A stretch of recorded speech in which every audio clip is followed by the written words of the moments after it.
We're with Outlander Media Network. I'm Kirby Lee Bailey, and I'm with Jeff Young, David Ellefson, and Chris Poland of Kings of Thrash. Welcome aboard, guys. Hey, happening, man. Awesome show last night. Tell me what y'all thought about your show last night, because I loved it. We quite enjoyed it. It's you go into a situation like that, we're not playing on our own equipment, amplifiers and stuff, and it's a 4MPA, but it was a great thing for us because we actually end our upcoming tour at that very venue, so we got our sound check last night. Yeah. That's a good way Last to look night at we were in purgatory. We're going to be downgraded to hell. On March 15th. We'll have moved through purgatory by that point. We're doing. Hey, like I said, I loved your set. Is there any songs that you're going to be adding to the set down the road? Oh, yeah. That was just a teaser. What did we do? 8? Yeah, that was like a sample of. So, Killing Is My Business and So Far So Good So What are the focus of the tour. And then when Chris is there, we kind of always play Peace Sells. It's sort of the big song at the end. But with Chris there, we can dig deep into Wake Up Dad. Yeah. I mean, we played on the tour that we did back in October. We played probably half of Peace Sells. I mean, it was a pretty muscular set list. Good Morning, Devil's Island. But we got some surprises for the show this time out. Awesome. So which is your favorite song to do that y'all like to do live? Each one, Jeff. You have children? Yeah.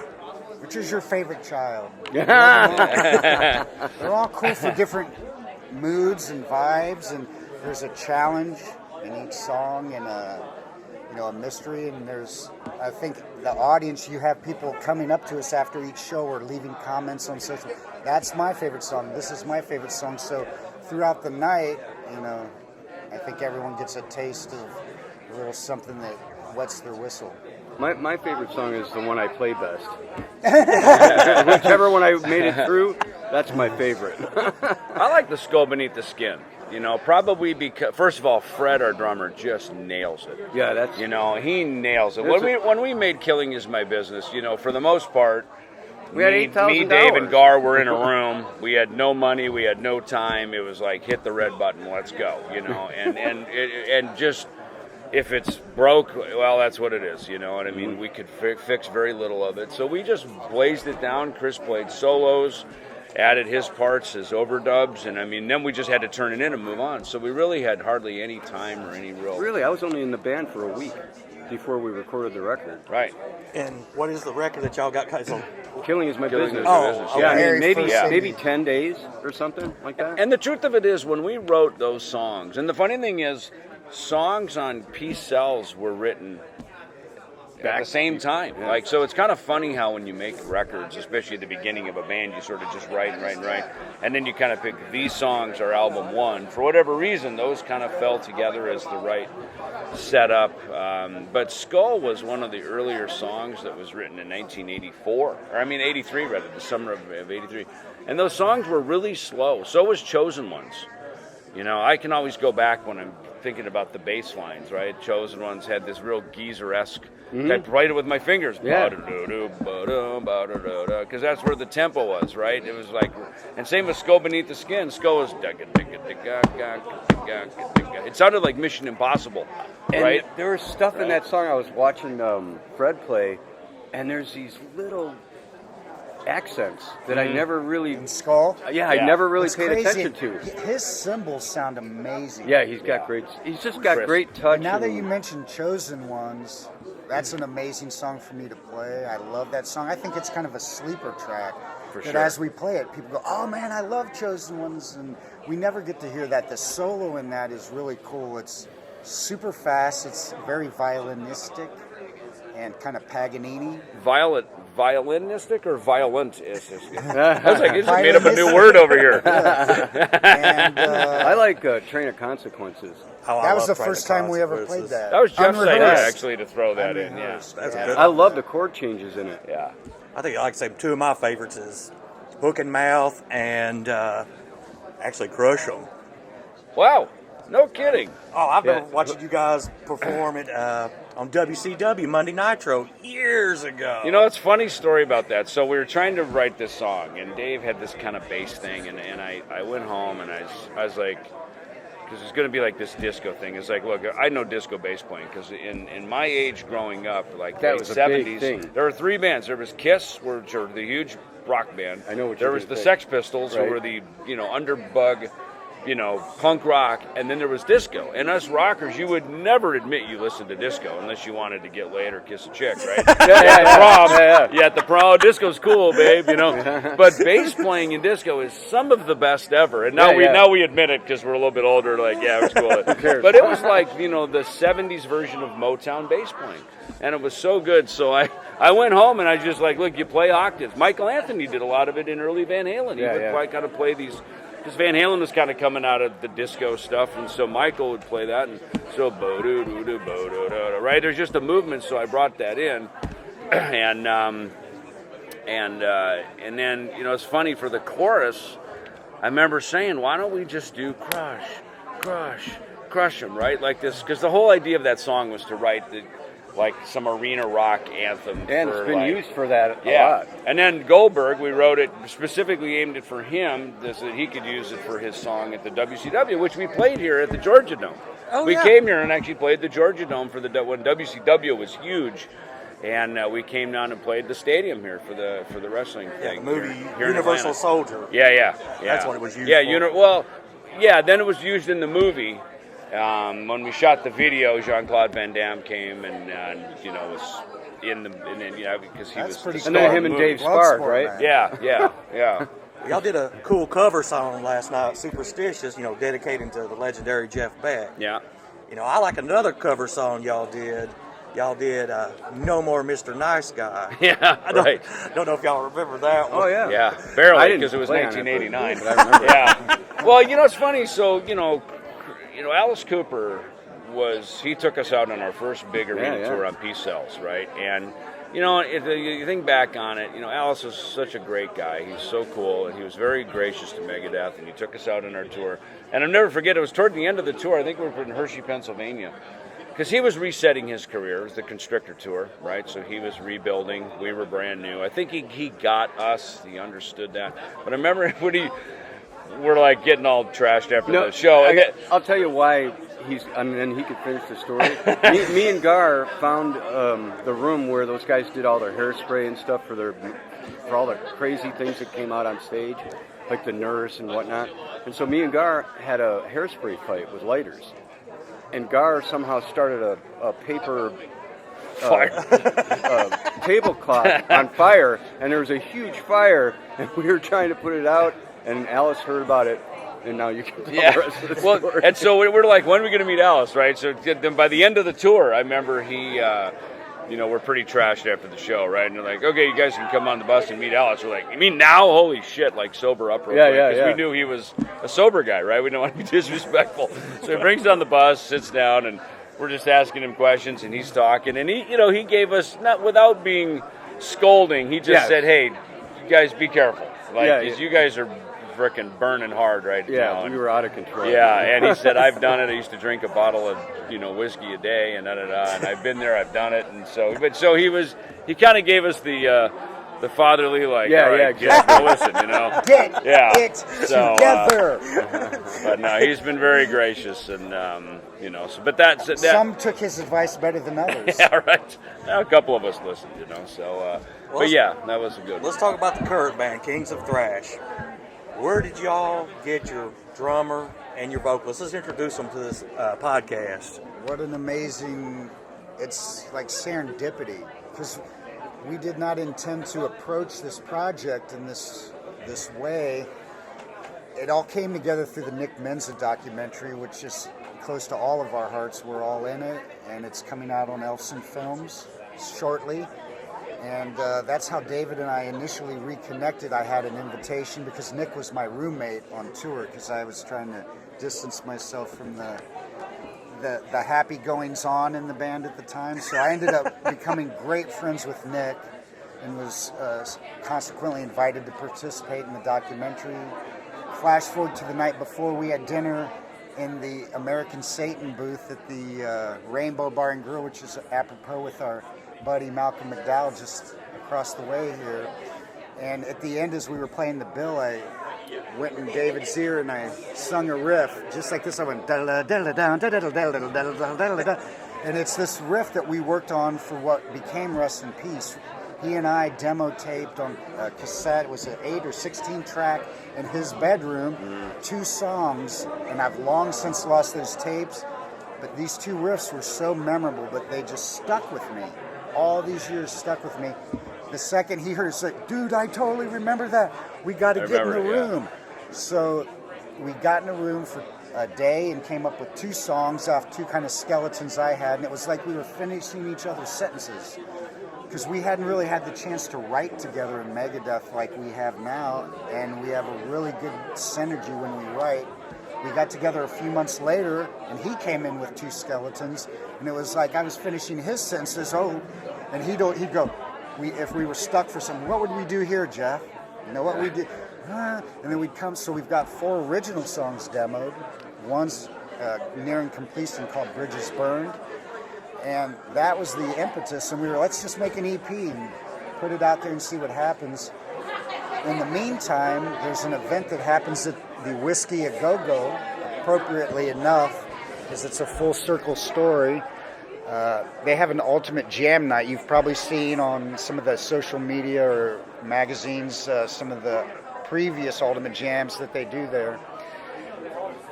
They decided to do a Big 4 theme. And of course, I was invited and I said, well, I'm working with David right now. Should I invite him? And he flew out from Arizona, which I think was really cool and enterprising, proactive of him. And at that point, the organizers of the event need to match you up with the other musicians. Okay, who's going to be your drummer, keyboard player, singer? You need a sax, whatever. So, of course, we need a drummer and singer. We brought Mike Heller from the Lucid to play drums, but we still needed a singer. The lady, one of the organizers, suggested Chaz Leon from a Megadeth tribute, Woke Up Dead. And we had no idea how this was going to go. We rehearsed upstairs at the Whisky while there was another band on stage in a hallway, so you're hearing other music and you're just unplugged with your guitars, and we kind of tried to run through the changes. And the 3 videos are on my YouTube, so you can see how it sounded unrehearsed, and you can see Chaz walking up there for his very first time on stage, and you can imagine how he was feeling that night, and you can just see he was just happy to be there. He has that dime bag kind of Vinnie Paul-like ability that the metal kids especially, they just resonate with him. And last night, I'm getting goosebumps just as I'm watching the videos because he's just coming into his own. Just from the beginning, he gets the crowd, he directs them, start the whirlpool, dudes, let's go. Come on. He is killer. And, I mean, these guys are half our age. So we got the OGs here on the outside, and now we got Chaz fronting, and we knew now to do what we're doing, you got to have that center position. That's like the quarterback, right? Yeah. He's got to be there or this doesn't fly. Now that you got that, and you can tell he sings in a Soundgarden tribute. He does Chris Cornell. You can see he does, doesn't he? Yeah. I'm sure the ladies won't mind that, but you can also hear a bit of it in his timbre when he sings Megadeth. That's why his voice comes off huskier and a little more melodic, and he just really delivers the stuff. Cool. I love the one reviewer of one of our first 4 shows said, what makes Kings of Thrash really work is Chaz Leon. He doesn't come off like an impersonator, and it doesn't come off like comical or kitsch. This is legit, and we took that to heart, and so now we're just taking it from there and really can't wait to get him in the studio. Now on the drummer side, there you go. He played at the Ultimate Jam, Fred, but not with us that evening, and we actually did not even see him. He played a couple Slayer tunes, which we got a load of on YouTube later, and that's all we needed to know. Like, who's that kid? And we got Slayer is this anomaly. Like, if you can play Slayer, you've got a real heart for metal music. Yeah, oh yeah. Because it's so bizarre the way it's played and the way their parts fit together that if you're a fan of that and you can sit down and just really be in the pocket. Jeff sent me a video, goes, dude, this is the guy. Check him out. And he played like Rain of Blood or something. It was just like, and the cool thing about Fred, he's 33.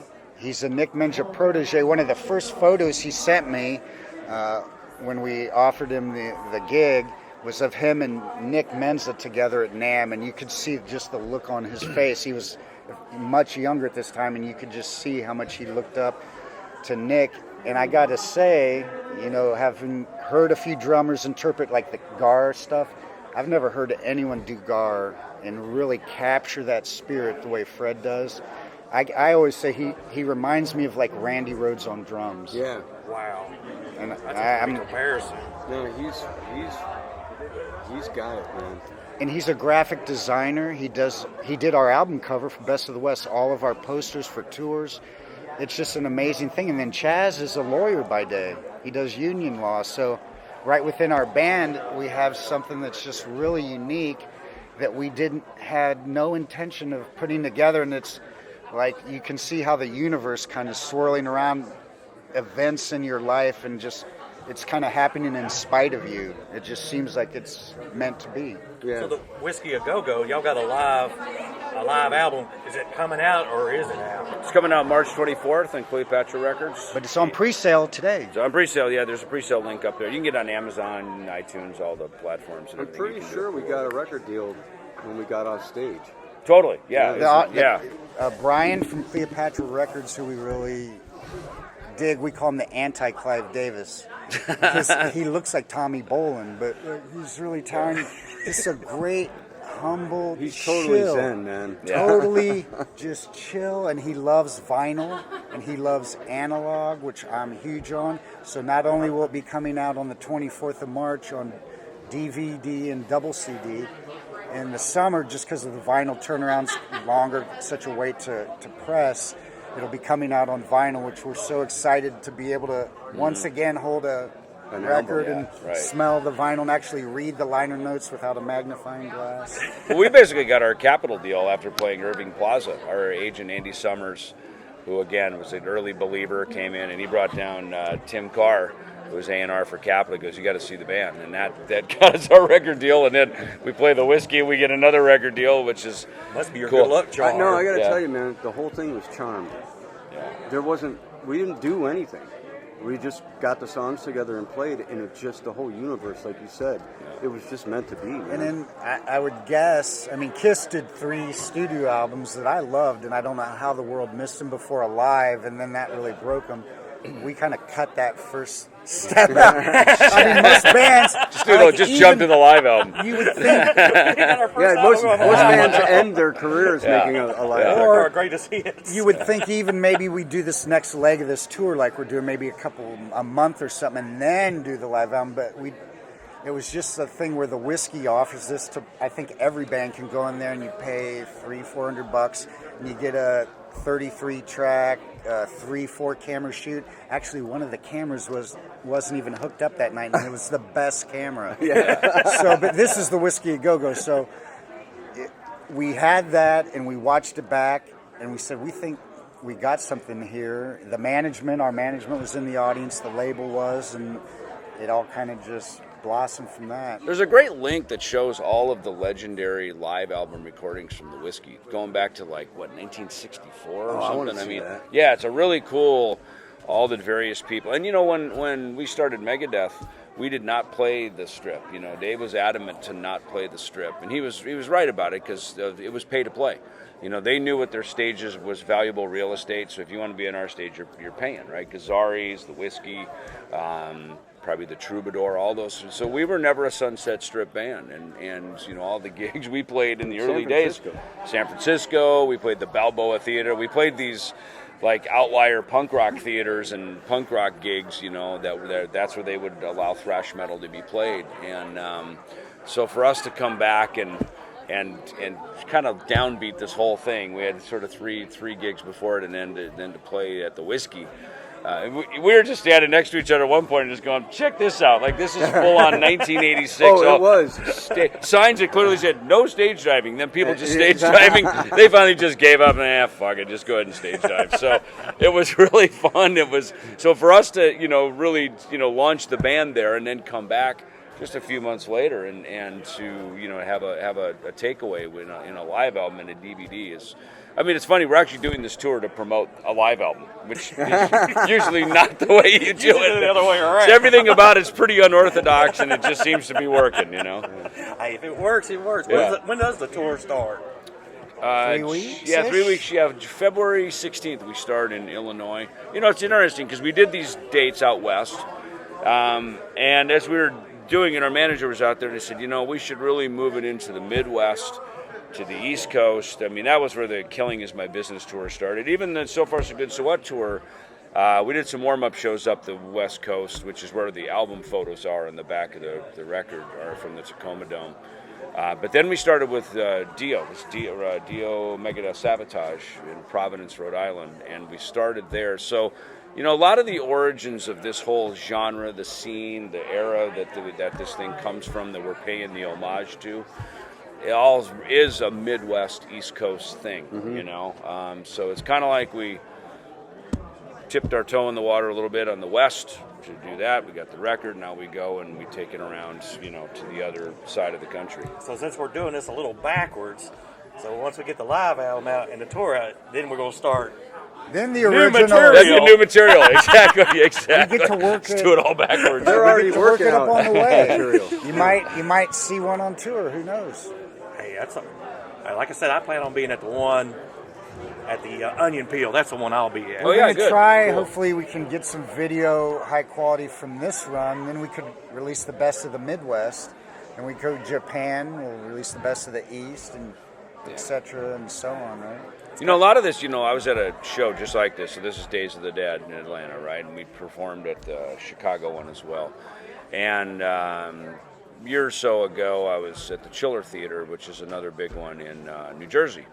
And this was 2021 Halloween, and people were coming with Killing Is My Business records. Like a lot of the original pressings. You know, there's so many different pressings of that thing, imports and whatnot. And that's when it really hit me. It's like, this music needs to be performed. It just has to. It needs to be taken back out, because there's fans, you know, that are our age that grew up with the band with us. And then it's funny to see father and son outings, right? Instead of going fishing, they're coming to see Kings of Thrash, you know, so that they can introduce their kids to the thrash metal. You don't think about how long y'all been performing, but I remember I had to start and buy all the Megadeth CDs over because I was in cassettes. Sure, yeah. What was your first Megadeth? My first Megadeth, Peace Cells. That was my first. Did you buy it right when it came out? Or Yep, the day it came on cassette. So you went all the way down. You bought, so far you've bought every album since So I then? went backwards. I had to go backwards to get Kill Is My Business. Yeah. I mean, and then I had to go all the way up. Yeah. I've been with them since the beginning. So you make the kind of the perfect point, which is Peace Cells is the one that really because it was on Capitol. It was a major label. We had big tours. MTV was There were starting. singles on that record, too. Right, exactly, and that's really and then you kind of skip over to Rest in Peace. So those are the two kind of anchor icon records. Yeah, these two records, and I think that's what's kind of fun about this tour, is we're really pulling out these gems that sit between Peace Cells and Rest in Peace, and as much as they kind of, look, I guess we always played In My Darkest Hour and maybe Hook and Mouth. We'd put those in the Megadeth songs Hook and over Mouth, the years. best song. I love that Megadeth. song. That is my favorite. It just gets you ready to It makes get it just hyped one. up. Yeah, exactly. And it was timely, I guess, for the whole With the PMRC Orson thing. Welles thing and all that, yeah. And that whole thing, was it the PMRC? PMRC, yeah. Was that one of y'all? I want to think PMRC was mentioned in that song. Wasn't Oh it? yeah, Yeah, no, that's yeah, what yeah. it is. That's what Every I've night seen before your we moment. played it, Yeah. It's Stain would basically a say, song about freedom of speech. F you, Tipper Gore, this is Hook and Mouth. That's how we started. Then they with ran for every president, and single then they were like smoking pot or something. So much for the PMRC, right? And now you listen to some of the albums now, and that album was very tame. Turns out they were just one of us. And they trying to shoot us down. All right, guys, I'm going to wrap this up. I appreciate y'all's time, and glad y'all have had fun here at Days of Dead. Great show last night. Thank you. Can't wait to see y'all at the Onion Peel. Cool. And we're at the Outlander Media Network. You can follow these guys on kingsofthrash.com, right? Yes, I thought it was. I read it the other day. Fist bump. that's it. You can follow on podcasts. What's your podcast? I know you got one. Jeff Young's Music Without Boundaries on Spreaker. And your band that you also have, you still have them. There's a list of them. Oh, okay. Go to davidellefson.com. Yeah, there you go. I got something for everybody. Yeah. And like I say, you can follow them on Facebook, Twitter, all kinds of social media networks. Yeah. We're Outlander Media. We're out of here. Thanks, guys.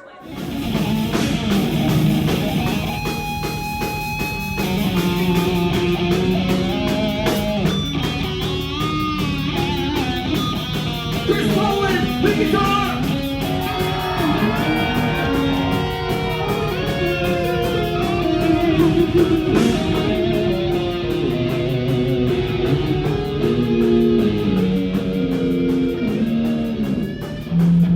The Peruvian hammer, dragging on drums!